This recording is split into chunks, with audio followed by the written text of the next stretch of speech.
If you get on this horse, there's no taking it back.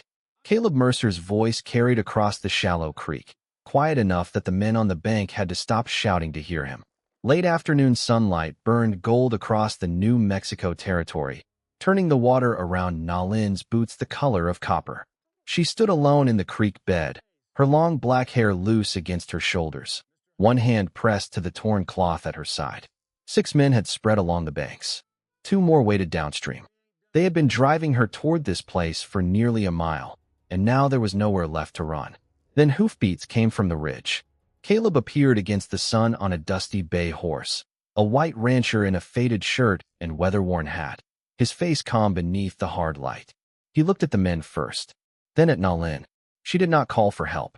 She did not raise a hand. Her dark Apache eyes simply held his for one long second. Caleb could have kept riding. Everyone there knew it. Instead, he guided his horse down the bank. Water splashed beneath the animal's hooves as he stopped beside her. One of the men shouted his name. Caleb ignored him. Nalin stepped back, suspicious even now. He did not reach for her. He did not reach for his revolver.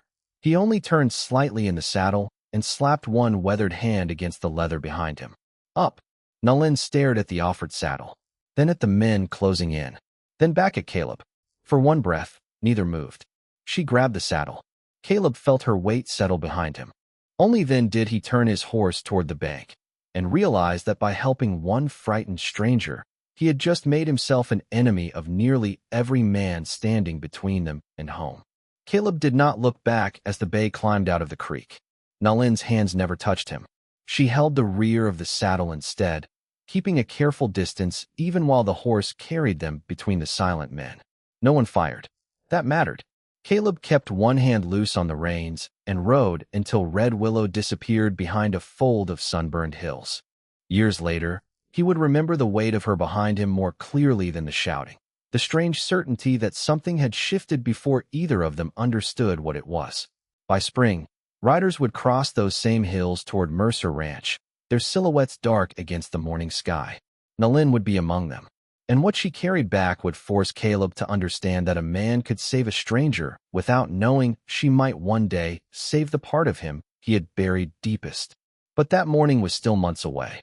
For now, there was only dust, fading sunlight, and the measured breathing of 2 people who did not trust each other. Nalin glanced once toward the white rancher's weathered profile. Caleb kept his eyes on the trail. Neither spoke. Somewhere ahead waited a lonely house, an empty chair, and a story Caleb had spent years refusing to tell.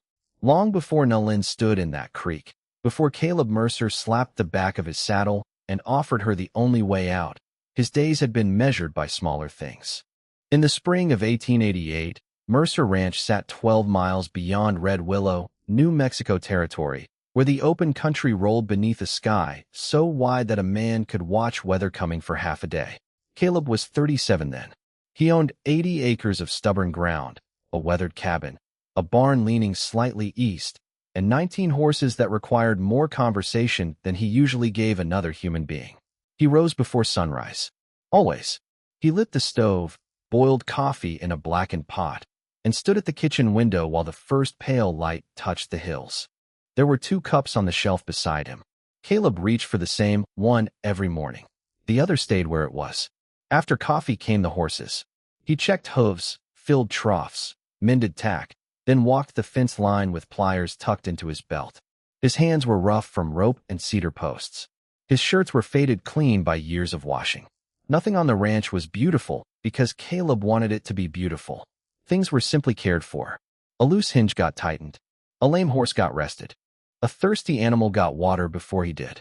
When Mrs. Bellamy's windmill broke 3 miles south, Caleb spent an afternoon repairing it and rode home without waiting for supper.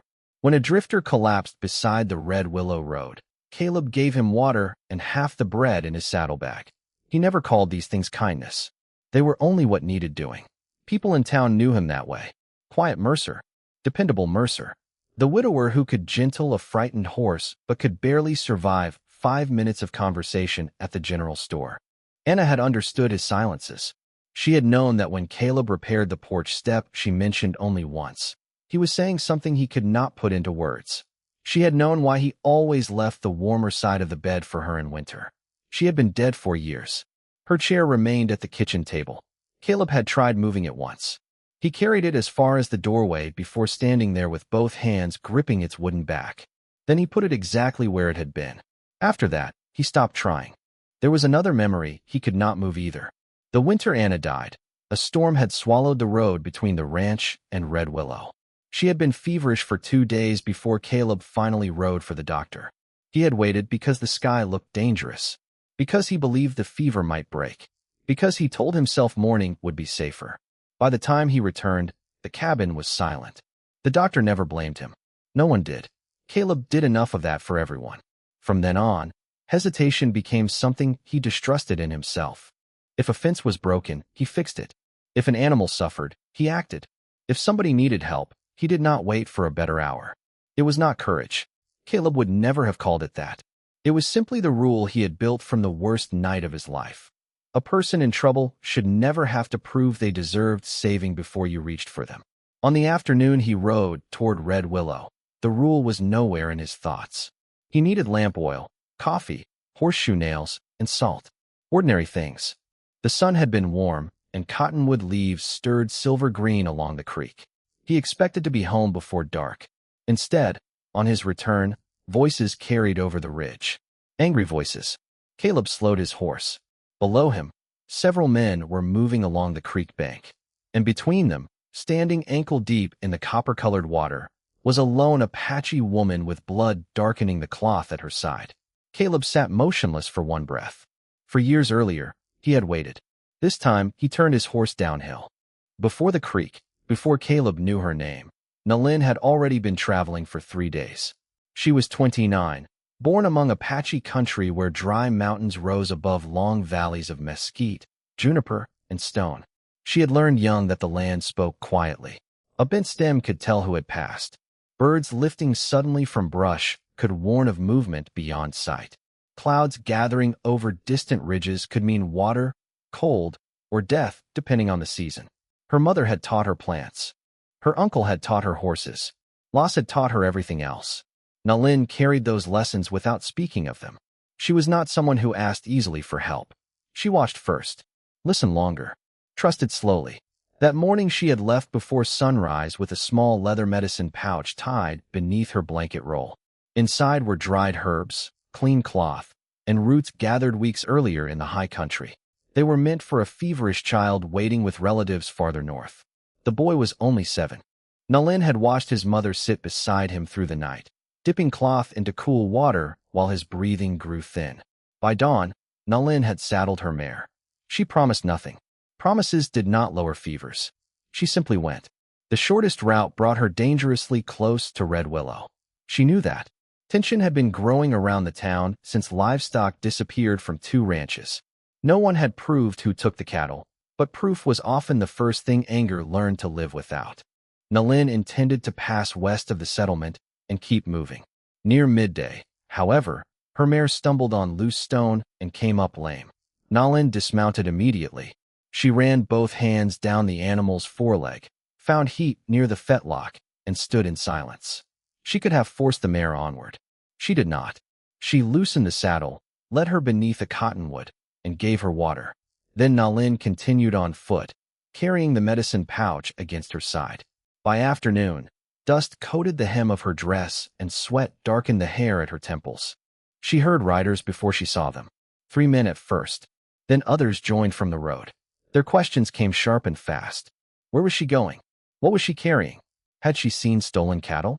Nalin understood enough English to answer, but she recognized something more important in their faces. They were not looking for answers. They were looking for someone to fit a story already decided. She showed them the herbs. One man laughed. Another reached toward the pouch. Nalin pulled it away. That small refusal changed the air. She walked. They followed. When one rider moved ahead to block the trail, she turned toward the creek, where cottonwoods offered cover and the uneven ground made horses harder to use. She did not run blindly. She chose every step. Down the bank, across stone, through shallow water, around a fallen trunk. But more men appeared downstream. Someone had ridden ahead. Nalin stopped. Her breathing was controlled, though her heart struck hard beneath her ribs. Somewhere during the descent, A broken branch had torn the cloth at her side and opened the skin beneath it. She pressed one hand there. With the other, she held the medicine pouch. The men spread along both banks. Evening light reached into the creek and turned the water copper around her boots. Nalin looked upstream. Blocked. Downstream. Blocked.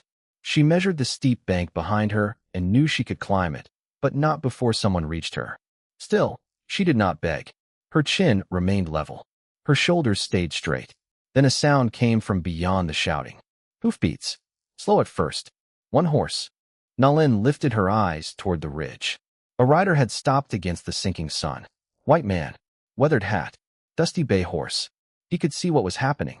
For several seconds he did nothing. Nalin expected him to turn away. Most people did when another person's trouble threatened to become their own. Instead, the horse began descending the bank. The stranger rode into the creek and stopped beside her. Up close, he looked older than she had first thought, with tired eyes and hands marked by years of rope and work. He did not ask whether she was innocent. He did not demand her name. He did not touch his revolver. He looked once at the blood on her clothing, then at the men closing behind her. Finally, he turned in the saddle and struck his palm against the empty leather behind him. Up. Nalin stared at him. Trust was too large a thing to give a stranger. But perhaps trust was not what he was asking for. Perhaps he was offering only one next step. Her fingers tightened around the medicine pouch. Then she reached for his saddle. Her hand closed around the saddle horn. Caleb shifted his weight forward without reaching for her, giving her room to decide how close she would come. Nalin placed one foot against the stirrup leather and pulled herself up behind him. Pain tightened across her side. Her breath caught, but she made no sound. The bay horse moved beneath them, restless from the voices along the creek. Caleb gathered the reins. Mercer, a broad man in a gray vest, stepped down from the bank. Caleb knew him as Wade Hollis, a cattleman who spent more time talking about what belonged to him than caring for it. She stays. Caleb looked at him. Move. Hollis glanced toward the other men, as if expecting laughter. None came. The creek had gone strangely quiet. Water slipped around stones. A cottonwood leaf turned slowly in the current between the horse's legs. You know what they've been doing to ranches north of town? Caleb's eyes moved briefly to Nalin's hand. She was not holding a weapon. She was holding a small leather pouch against her ribs, as though it mattered more than the blood beneath it. You see her take cattle? He asked. Hollis's jaw tightened. That ain't the point. Caleb waited. The silence became uncomfortable enough that one of the younger men looked away. Seems like exactly the point. Hollis stepped closer. The bay pinned one ear back. Caleb rested a hand against the horse's neck. He did not touch his revolver. That frightened Nalin more than if he had. A man reaching for a gun could be understood. A man surrounded by anger who remained calm was harder to read. She watched the side of Caleb's face, searching for the moment when fear might turn him cruel or pride might make him foolish. It did neither. You ride her out of here, Hollis said. You're choosing a side. Caleb looked toward the trail leading home. 12 miles. Less than 2 hours if the light held. Then he looked back at Hollis. I'm choosing to go home. He nudged the bay forward. Hollis did not move at first. Caleb kept coming. No threat. No raised voice. Just the steady approach of a tired horse and a man who had apparently decided there would be no second conversation. At the last moment, Hollis stepped aside. Nalin felt the movement ripple through the others. One man shifted. Another lowered his eyes. A narrow opening appeared between them. Caleb rode through it. Nalin kept her back straight until the creek disappeared behind the first ridge. Only then did she let out the breath she had been holding. Caleb heard it. He said nothing. The trail climbed through dry grass and scattered juniper. Evening settled blue beneath the hills while the western sky remained streaked with orange. For nearly a mile, Nalin kept both hands on the saddle. She would not hold Caleb. Even when the horse descended a steep wash, she leaned backward and balanced herself rather than touch him. Caleb noticed. At the next rise, he stopped. Nalin stiffened immediately. He dismounted. She watched his hands. Caleb loosened the canteen from the saddle and placed it on a flat stone. Then he stepped several paces away. Water. That was all. Nalin climbed down carefully. Her injured side pulled when her boots reached the ground. Caleb saw the small change in her face and turned his gaze away, granting her the dignity of pretending he had not. She drank twice, no more, then capped the canteen and set it back on the stone instead of handing it to him. Caleb picked it up after she moved away. Their caution had rules already. Neither had spoken them. His eyes fell to the leather pouch. Medicine. Nalin studied him before answering. For a child. Caleb nodded once. He did not ask whose child. He did not open the pouch. He did not ask where her people were. Instead, he crouched near the trail and examined the darkening horizon. Can't make North Country tonight. Nalin's expression hardened. I go. Not with that wound. Her chin lifted. Caleb recognized the look. He had seen it in injured horses that would rather break themselves than surrender control. He stood slowly. My ranch is west. You can leave at daylight. Nalin watched him for a long moment. Door. Caleb frowned. She pointed toward the distant darkness. Your house. Door locked. Understanding came quietly. No, something in her shoulders loosened, barely enough to see. They mounted again. By the time Mercer Ranch appeared beneath the first stars, the land had gone cool and dark. A single cabin rested beyond the fence, its windows black, the barn silver beneath moonlight. No voices. No waiting men. No family running out to meet him. Caleb dismounted and opened the cabin door before lighting the lamp.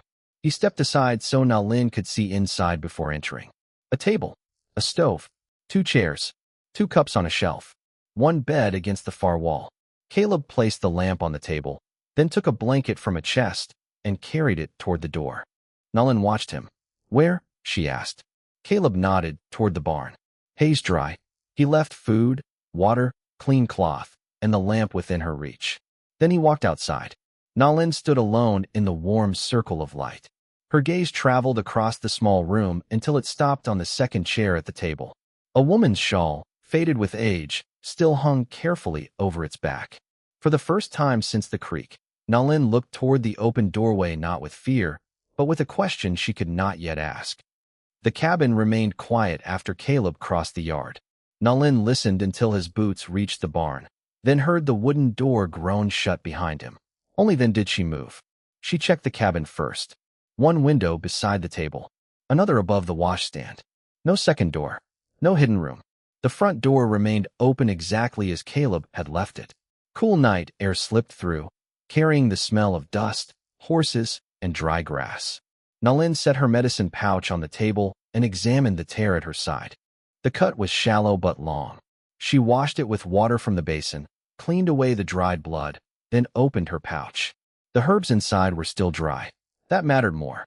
She crushed a small amount between her fingers and dressed the wound with the clean cloth Caleb had left. His cloth, his water, his roof. Too many things owed to a stranger in a single evening. Nalin disliked the weight of that. She looked again at the faded shawl hanging over the second chair. It was too carefully placed to have been forgotten. Near it, on the shelf, stood 2 cups. One showed years of use. The other was clean beneath a thin layer of dust. Nalin did not touch either. She ate a little bread, drank water, and lowered herself onto the bed without removing her boots. The lamp stayed burning. So did her caution. Sometime before dawn, she woke to the sound of an axe striking wood. Slow, even. She rose and looked through the window. Caleb was beside the chopping block in the blue morning cold, splitting cedar as if sleeping in a barn after giving his bed to a stranger were part of his ordinary routine. He never looked toward the window. By sunrise, coffee was steaming on the stove.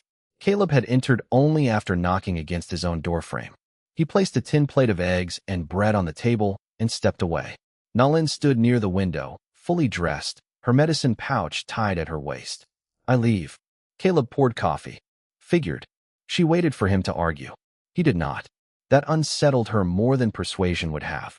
Outside, Caleb saddled the bay and brought an older chestnut mare from the corral. The mare was steady, broad-backed, gentle enough for an injured rider. He tightened the cinch, then noticed Nalin watching from the porch. She won't fight you. Nalin came down the steps slowly. Her side was stiff. She placed one hand against the mare's neck. The animal turned toward her, breathing against her wrist. Nalin checked the legs, teeth, saddle, and girth herself. Caleb stood back. A faint change touched his mouth. Not quite a smile. Approval, perhaps. Then hoofprints near the southern fence caught his attention. Fresh. For horses, maybe 5. They had stopped beyond the rise during the night and turned east again. Caleb crouched beside the tracks. Nalin saw his shoulders change. Men? She asked. Probably. She looked north. Caleb followed her gaze. Open country stretched beneath the morning sun, beautiful and merciless. She could ride now. She wanted to. Every instinct told her that distance was safety, but the chestnut would carry her slowly, and the men who had followed the ranch road knew where Caleb lived. Caleb rose and brushed dust from his palm. You can stay till that closes. His eyes flicked toward her wound. Then go wherever you need. They come here because me. They came here because of what they chose. Nalin studied him. There was no anger in his voice. No performance of bravery. He said it as he might say rain came from the west. She looked toward the ranch house, then toward the tracks again. You lose trouble if I go. Caleb gave a small shake of his head. Wouldn't lose it. Just hand it to you. For several seconds the wind moved between them. A loose strand of Nalin's black hair crossed her cheek. She tucked it behind her ear and looked down at the medicine pouch. The sick child still waited. Caleb seemed to understand without asking. How far? North. Half day when I ride well. Caleb looked at the chestnut, then at her side. You don't ride well today. Nalin almost bristled, but his eyes held no insult. Only fact. He went to the barn, returned with a small canvas sack, and placed bread, dried meat, and a filled canteen beside her saddle. Tomorrow, he said. She stared at the supplies. Why? Caleb paused. It was the first question she had asked that he seemed unable to answer easily. His gaze drifted toward the cabin window, where morning light caught the edge of the faded shawl inside. Because today you'd bleed before you got there. He turned away before she could say anything else. Nalin watched him walk toward the fence line with his tools. He never asked her to stay. He simply left the choice where she could reach it. Near noon, Caleb returned to find the cabin empty. The bed had been straightened. The plate had been washed. For a moment he stood in the doorway, accepting what he thought had happened. Then a soft scrape came from the barn. Caleb crossed the yard. Nalin was kneeling beside his bay horse, examining a split near the edge of its hoof. Her medicine pouch lay open beside her. She glanced up once. He needs care. Caleb looked at the horse, then at the woman who had been free to leave all morning. He set his fence tools quietly against the wall. Nalin lowered her eyes back to the hoof. It was not trust yet, but for the first time, neither of them seemed in a hurry to call it debt. For the next 2 days, life at Mercer Ranch settled into a rhythm neither of them had agreed upon. It simply happened. Nalin treated the split in the bay's hoof with warm water and a paste made from herbs she carried separately from the medicine meant for the child. Caleb watched once from the barn doorway, arms folded loosely across his chest. She noticed him but did not explain herself. By evening the horse put more weight on the leg. Caleb checked it, then looked toward her. Good work. Nalin gave one small nod. That was enough. Her own wound needed time, and the tracks beyond the southern fence had made leaving alone foolish. Caleb never mentioned either reason. He went about his work as though another person living near him required no explanation. At dawn he made coffee. Nalin gathered eggs. He repaired the western fence while she cleaned the mare's tack and braided a broken leather strap back together. When he returned, he found the strap hanging from a nail, stronger than before. He ran his thumb over the tight weave. Nalin was across the yard hanging washed cloth in the sun. Caleb said nothing.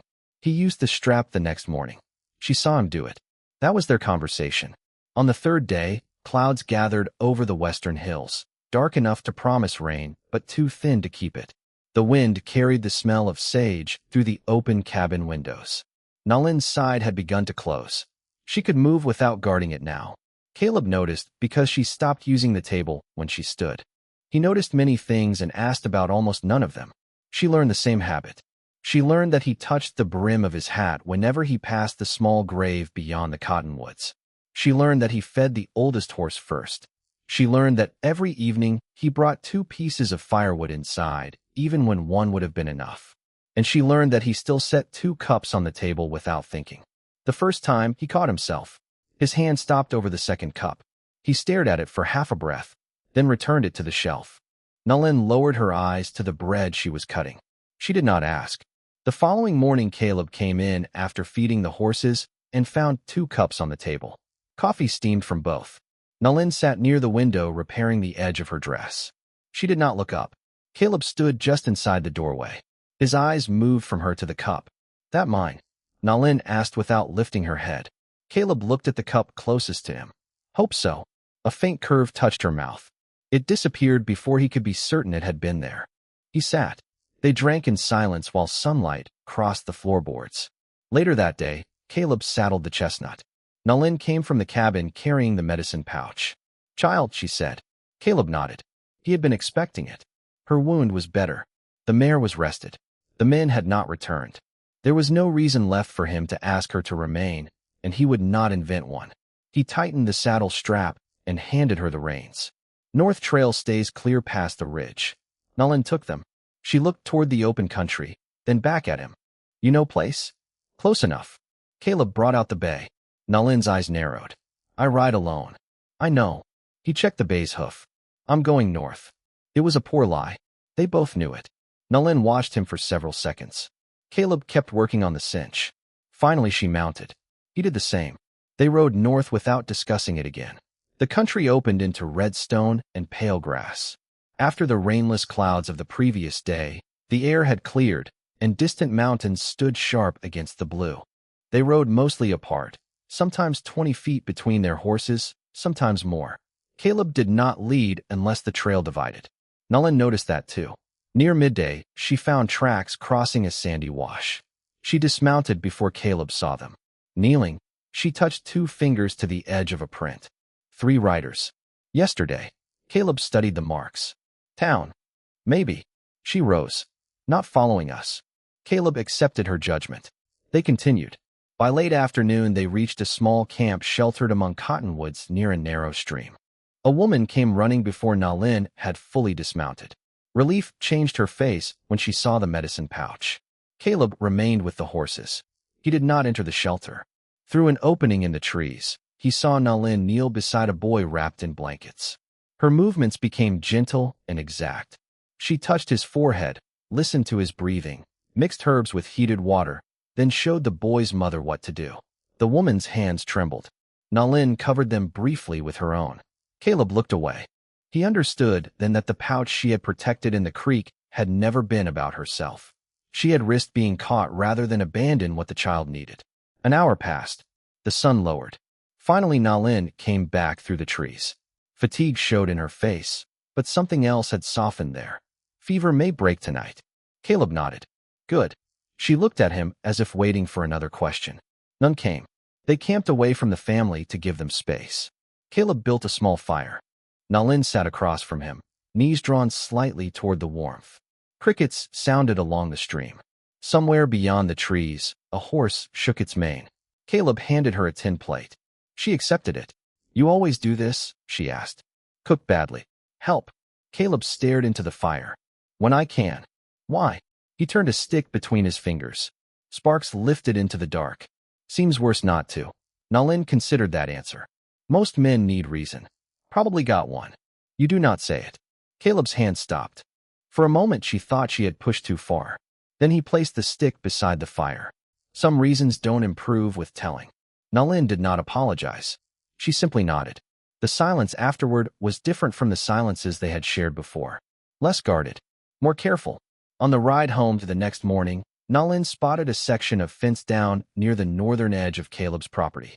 Without asking, she turned the chestnut toward it. Caleb followed. They worked together beneath the rising sun. Caleb reset the post while Nalin pulled wire tight. Once, both reached for the same tool. Their hands stopped inches apart. Nalin withdrew first. Caleb passed it handle first without looking at her. By noon the fence stood straight again. They rode back dusty and tired. Inside the cabin, Caleb washed his hands and reached automatically toward the shelf. 2 cups. His fingers closed around the first. Then the second. He set both on the table. This time he did not hesitate. Nalin watched from the doorway. Her gaze fell to the cup he placed across from his own. She came inside, but before sitting she turned it over in her hands. Something had been carved faintly into the bottom years ago. A single name. Anna. Nalin traced the worn letters once with her thumb. Across the table, Caleb became very still. She looked up. He did not take the cup from her. He did not explain. But for the first time since the creek, Nalin saw something in his eyes that had nothing to do with danger, suspicion, or obligation. It was the quiet shape of a wound that had never closed. She turned the cup upright and placed it gently between them. Then she sat down. For a while, neither of them spoke. Evening light rested against the cabin walls, warm and thin, and the name beneath the cup seemed to have changed the room without moving anything in it. Caleb sat with both hands around his coffee. "My wife," he said at last. Nalin did not ask what happened. She waited. Outside, a horse stamped in the corral. Wind moved softly beneath the door. Anna got sick one winter. Caleb stared at the dark surface of his coffee. "I waited too long to ride for the doctor." His thumb moved once along the rim. Storm was coming. Thought morning would be safer. He stopped there. He did not need to finish. Nalin looked toward the faded shawl on the chair, then back at him. Suddenly she understood things she had noticed without understanding. The untouched chair, the second cup, the way he acted before uncertainty could settle into hesitation. She also understood something about the creek. Caleb had not ridden down because he believed himself fearless. He had ridden down because once, years ago, he had waited. "You came back," Nalin said quietly. Caleb's jaw tightened. Too late. She let the silence remain. There were wounds words could clean, and wounds they only disturbed. After a moment, Nalin reached across the table, not for his hand, but for Anna's cup. She carried it to the wash basin, rinsed it carefully, dried it, and returned it to the table. She did not put it back on the shelf. Caleb watched her sit down again. Something in his face shifted, almost painfully small. Then Nalin untied the medicine pouch from her waist. "Men at creek," she said. "They think I stole cattle." Caleb looked up. "Did you?" Her eyes sharpened. He waited half a second, then shook his head at himself. Wrong question. For the first time, Nalin almost smiled. She opened the pouch and removed a folded piece of cloth. Inside was a small brass cattle tag, blackened along one edge. Caleb recognized the mark stamped into it. "Hollis, I found dead cattle near burned camp," Nalin said. "Not Apache camp. White men." She explained only what mattered. Days earlier, while gathering plants, she had seen 3 riders changing brands on stolen cattle in an abandoned line shack north of Red Willow. One had noticed her. She escaped with the tag after a frightened animal broke through a makeshift pen. Since then, rumors had spread that Apache raiders were responsible. Wade Hollis had been among the men at the creek. Caleb stared at the tag. The shape of the trouble became clearer. Nalin had not simply wandered into their anger. Someone needed her blamed, or silent. "Why keep this?" he asked. "Because truth needs something people cannot shout away." Caleb looked at her for a long moment. Then he slid the tag back across the table. He did not take possession of it. Keep it. That seemed to matter to her. Night gathered slowly beyond the windows. Nalin wrapped the brass tag again and returned it to the pouch. Caleb rose to add wood to the stove. When he turned back, she was looking at Anna's cup. "You saved me because her?" Caleb stood still. The question was gentle, but it reached somewhere deep. "No," he said. Nalin lifted her eyes. Caleb glanced toward the dark window, remembering copper water and 8 men standing around one wounded woman. "I stopped because of her." His gaze returned to Nalin. "I helped because of you." She said nothing. Neither did he. But later, when Caleb stepped outside to bring in firewood, he noticed fresh hoofprints beyond the southern fence again. More than before, he looked toward the dark ridge, then back through the cabin window. Nalin sat beside the lamp, Anna's cup warming between her hands. For the first time in 4 years, the sight of someone in that chair did not feel like something being taken from the dead. It felt, quietly and frighteningly, like something returning to the living. Caleb found the riders at the southern fence shortly after sunrise. 5 men waited beyond the wire, their horses restless in the cool morning wind. Wade Hollis sat at the center. He had removed his hat, but there was nothing courteous in the gesture. Caleb closed the gate behind him and rested both hands on the top rail. "Morning." Hollis looked past him toward the cabin. "We know she's here." Caleb said nothing. Folks in Red Willow are done being patient. Didn't know patience was what happened in that creek. One of the riders shifted in his saddle. Hollis's face hardened. He told Caleb the bank might reconsider the note on his ranch. The cattle buyers in Red Willow might stop taking Mercer horses. The shared watering access south of town could become difficult.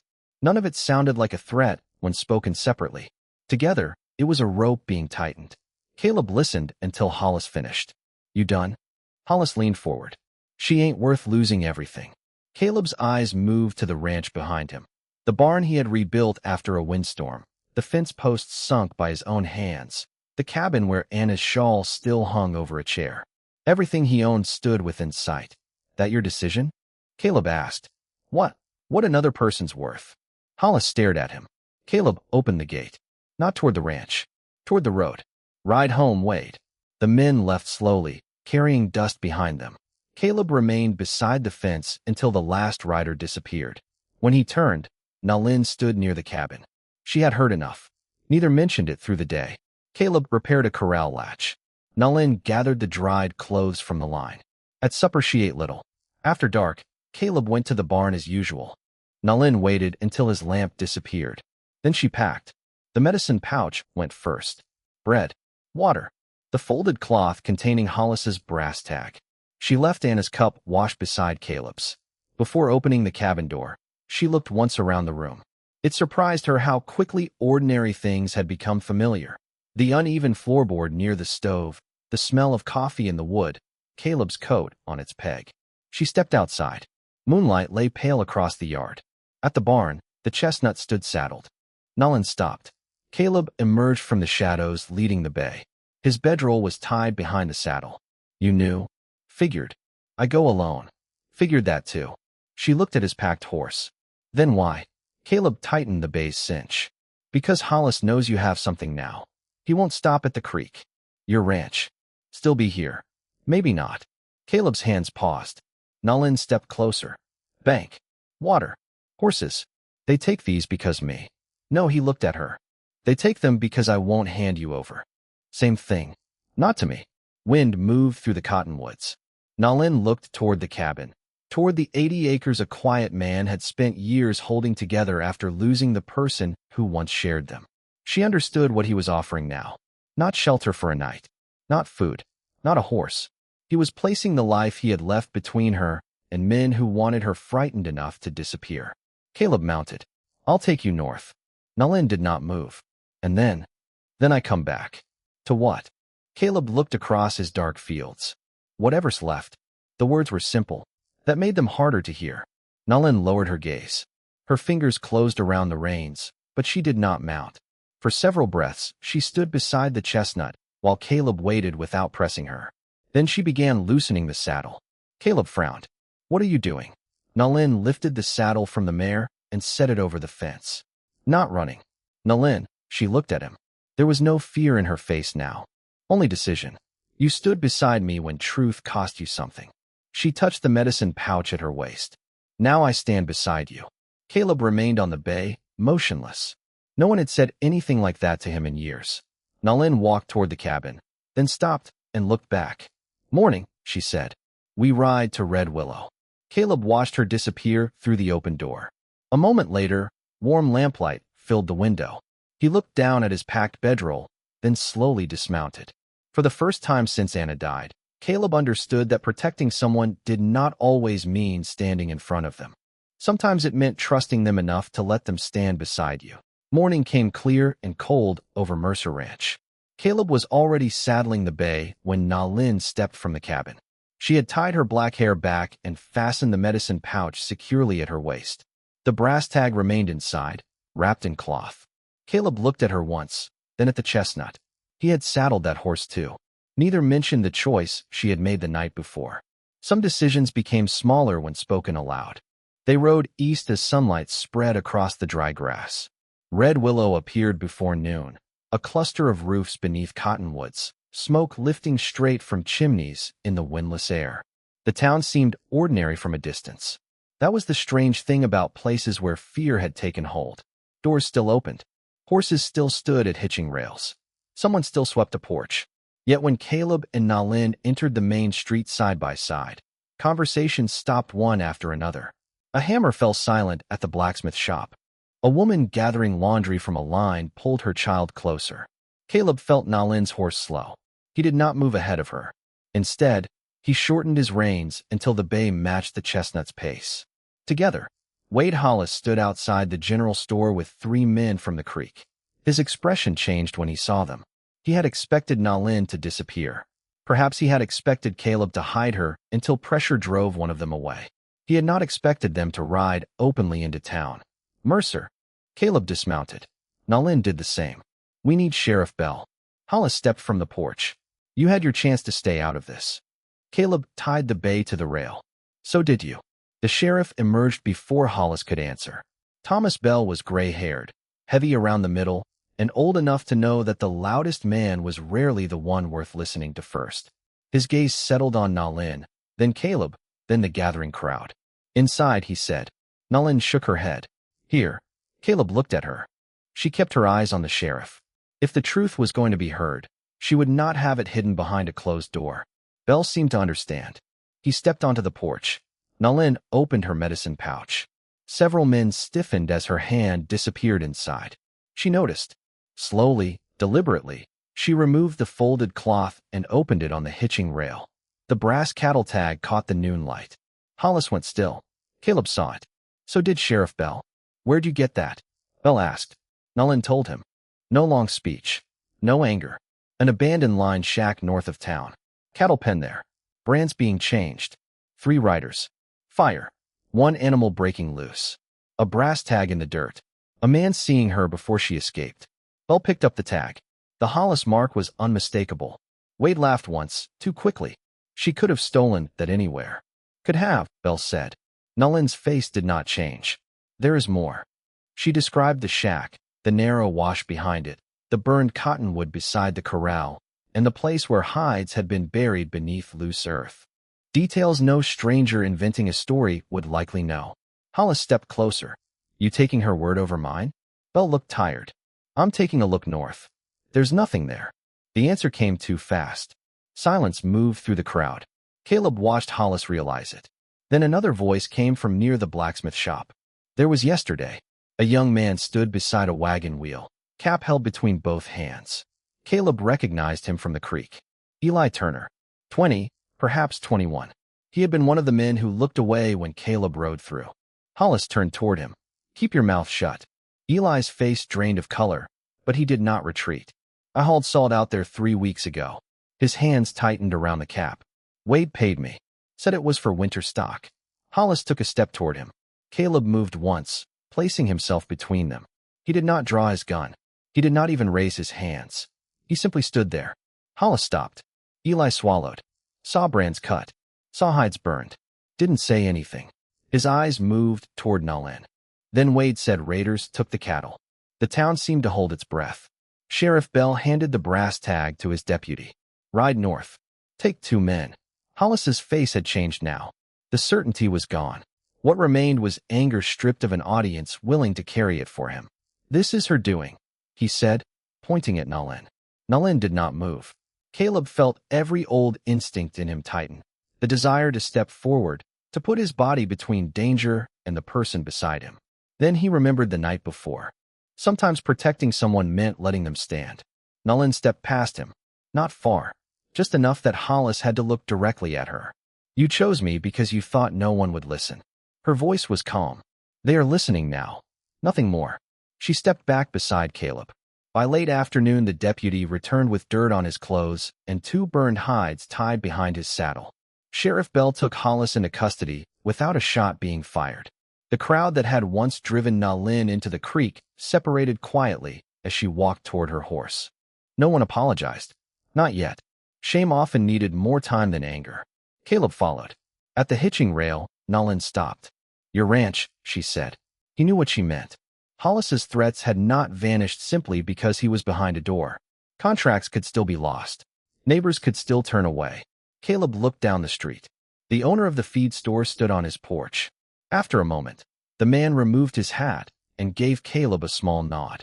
Across the road, the blacksmith did the same. Then Eli Turner approached.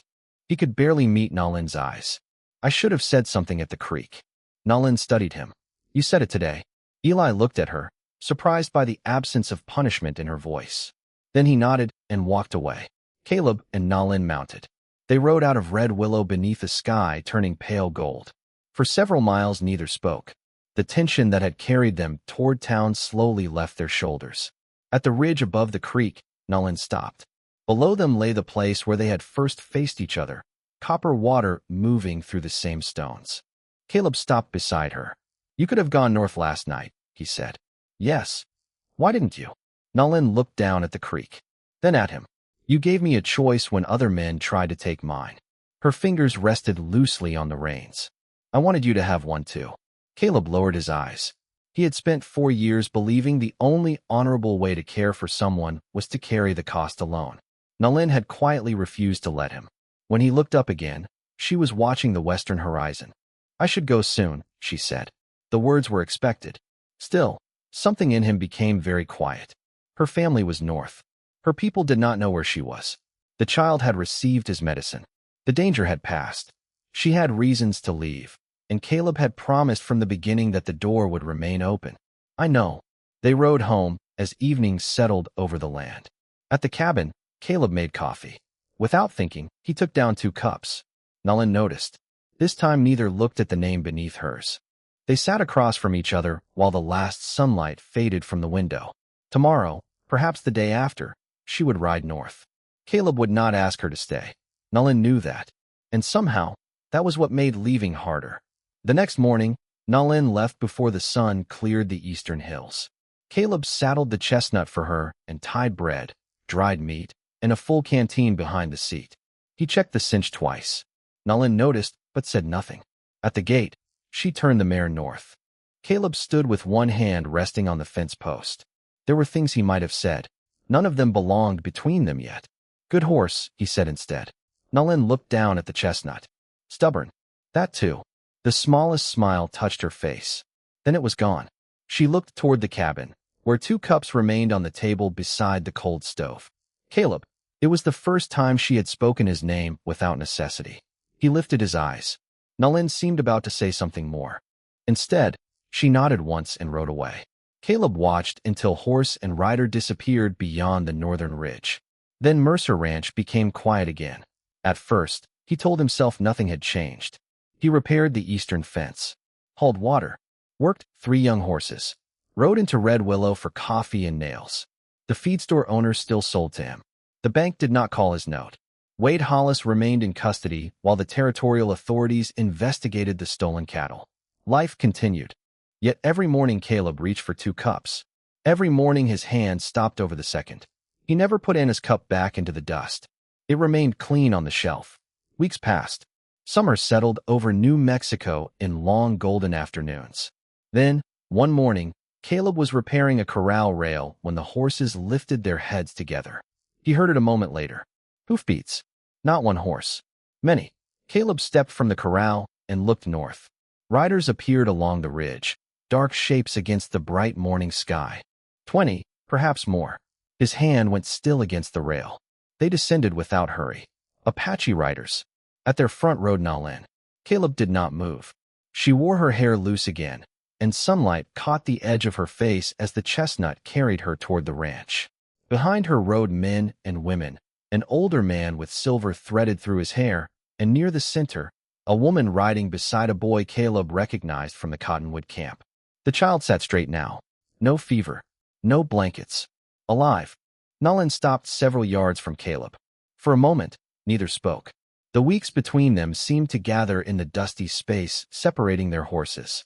Then the boy slid down and ran to Nalin. She rested a hand on his shoulder before looking at Caleb. The older Apache man dismounted. He studied Caleb with the same patient caution Nalin had once used in the creek. Nalin spoke quietly to him in Apache. Caleb understood none of the words. He did not need to. The older man stepped forward and offered his hand. Caleb took it. That was all. No ceremony. No declaration. Just one man measuring another and finding no reason to look away. Others began dismounting. Someone laughed when the boy discovered the chickens. A woman carried food toward the porch. 2 men noticed the sagging barn door and, without asking, began examining the hinge. The empty ranch filled with voices Caleb had never expected to hear there. Through it all, Nalin remained beside her horse. Caleb walked toward her. You brought company. Some. He glanced at the ridge, where more riders were still descending. I noticed. Her eyes warmed. Then she untied a small bundle from her saddle. Caleb expected medicine, perhaps something meant as repayment. Instead, Nalin carried it to the porch and set it beside the cabin door. A blanket, clothing, a few personal things. Things meant to remain somewhere. Caleb looked at the bundle, then at her. You forget something? He asked softly. Nalin shook her head. No. She looked through the open doorway toward the table inside. I remembered. Caleb followed her gaze. 2 cups waited on the shelf. When he turned back, Nalin had not moved closer, but she had not moved away either. She had returned with her people, with the child she had risked herself to save, and with everything she needed to leave again. Yet her belongings rested beside his door. Caleb finally understood. She had not come back to repay a debt. She had come back with a choice of her own. By autumn, the cottonwoods along the creek had turned gold. Nalin's bundle no longer sat beside Caleb's door. Her clothes hung beside his. Her herbs dried in small bundles near the kitchen window. Anna's shawl remained over the old chair, untouched, but the chair itself was no longer empty. Some mornings Nalin sat there drinking coffee, while Caleb stood at the stove pretending not to notice how different the room sounded when another person breathed inside it. Nothing between them had happened quickly. That mattered. Trust had arrived first, then habit, then the quiet knowledge that neither needed to face the day alone. One clear morning, Caleb saddled the bay to inspect the northern fence. Nalin came outside as sunlight spilled across the ranch, warming the barn roof and turning the grass pale gold. Caleb mounted, gathered the reins, then looked down at her. For a moment, the creek returned to both of them. The shouting men, copper water, blood on her dress, and 2 strangers with no reason to trust each other. Caleb shifted forward. His weathered palm struck the leather behind him once. Up. Nalin looked at the saddle. Then at him. A slow smile reached her eyes. This time there was no mob behind her. No danger. No debt. She placed her boot in the stirrup and climbed up because she wanted to. Her hand settled lightly against Caleb's shoulder. He turned the horse toward the open country. Behind them, 2 coffee cups waited beside each other on the kitchen table. Ahead, morning light stretched across the land. And together, without needing another word, they rode home.